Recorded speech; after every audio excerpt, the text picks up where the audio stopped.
Danes v Pomurskem dnevniku predstavitev kandidata za župana. Izreka sodbe še ni. Oktobra več brezposelnih. Temperature nad povprečjem. Vreme jutri oblačno.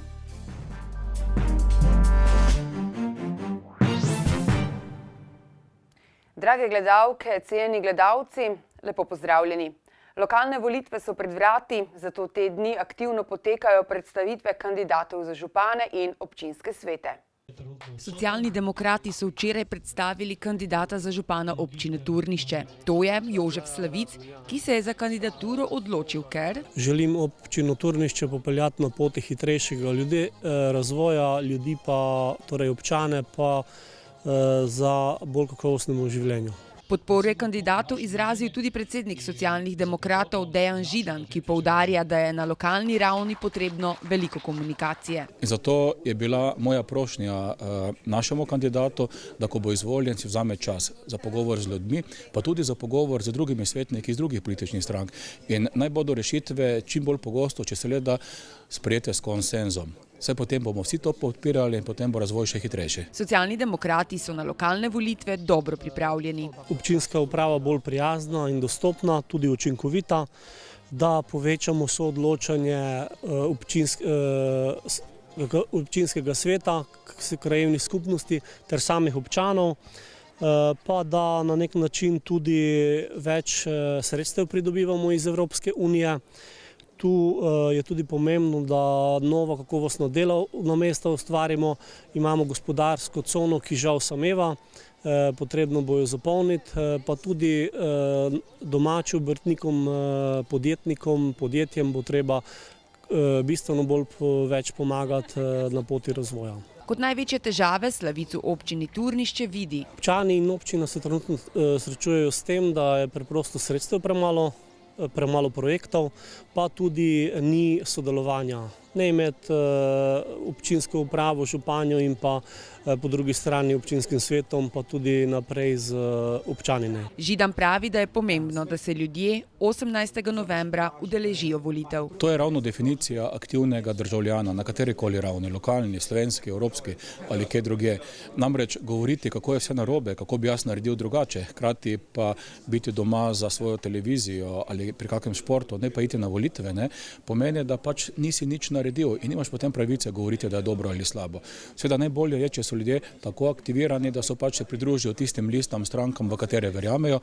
Jaz bi seveda bil, da se vsi pridružijo najbolj veselo socialnim demokratom, ampak pa tako ne more biti. Ljudje imajo različne interese, različne poglede, vendar, če se ljudje aktivno pridružijo, potem aktivno soustvarjajo naše življenje. Ampak prvi korak je pa res nujen, pa je, da se udeležimo volitev. Naj ne odločajo drugi o naši usodi, sami odločajmo za tem, da gremo na volitve.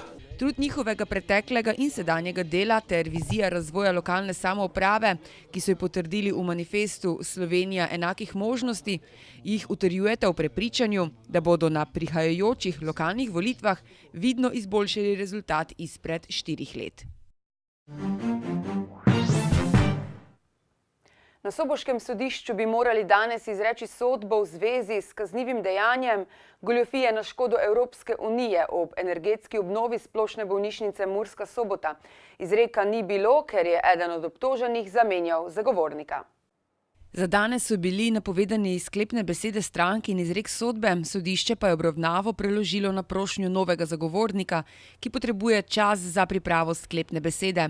Tožilstvo je direktorju splošne bolnišnice Murska Sobota Bojanu Korošcu, nekdanjemu direktorju podjetja Blisk Borisu Goldinskiju, Ivanu Hercogu in Dragoš Trafeli očitalo, da so pri energetski sanaciji bolnišnice leta 2011 zakrivili kaznivo dejanje goljufije na škodo Evropske unije, piše STA.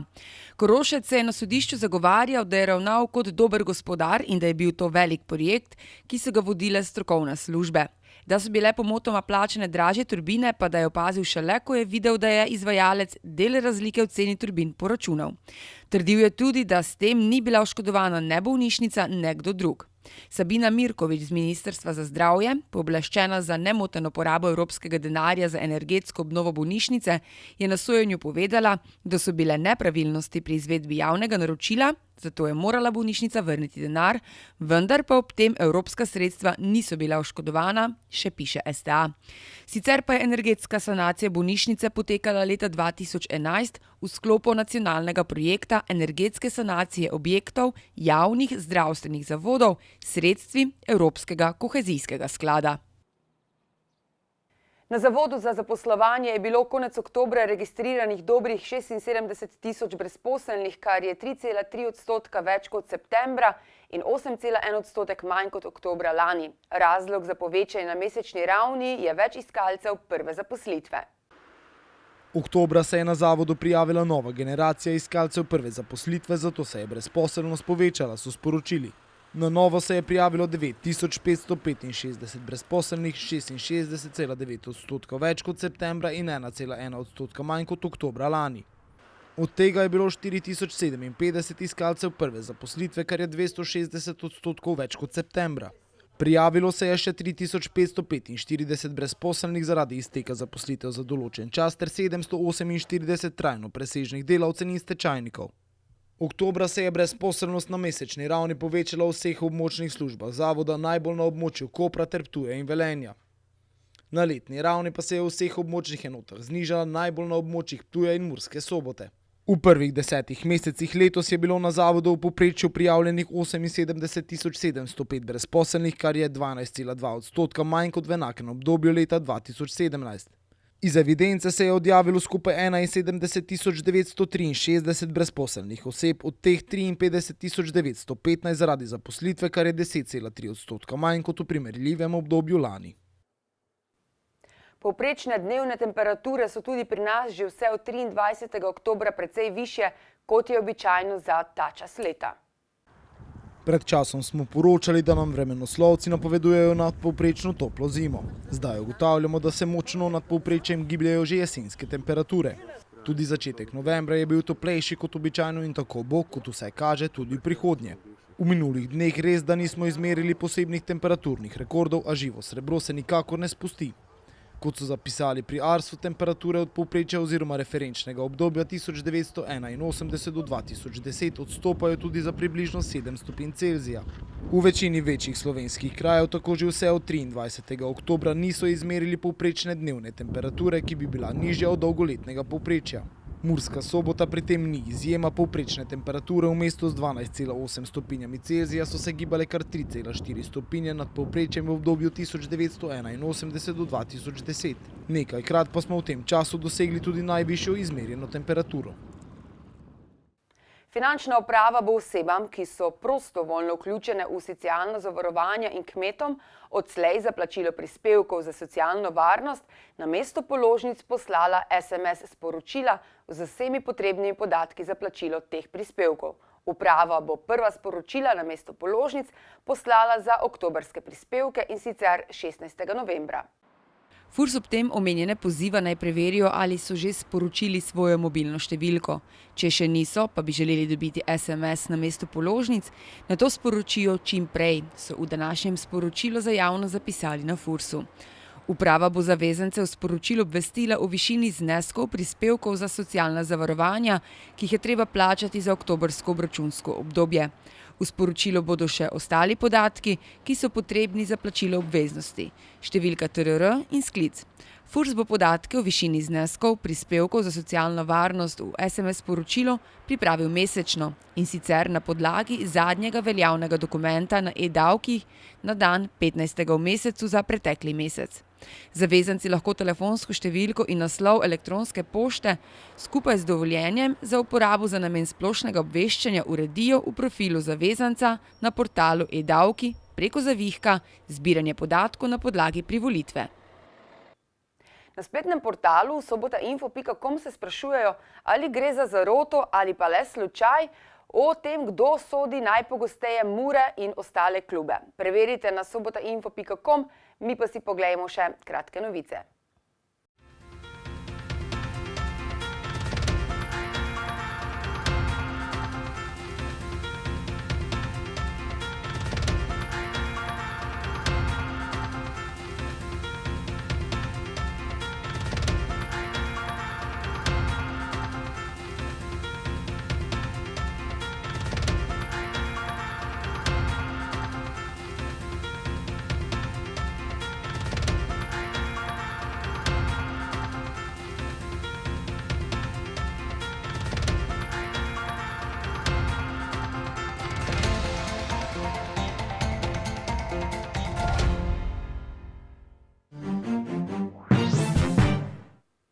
Jutri zjutraj se bodo padavine na zahodu okrepile in širile proti osrednji Sloveniji.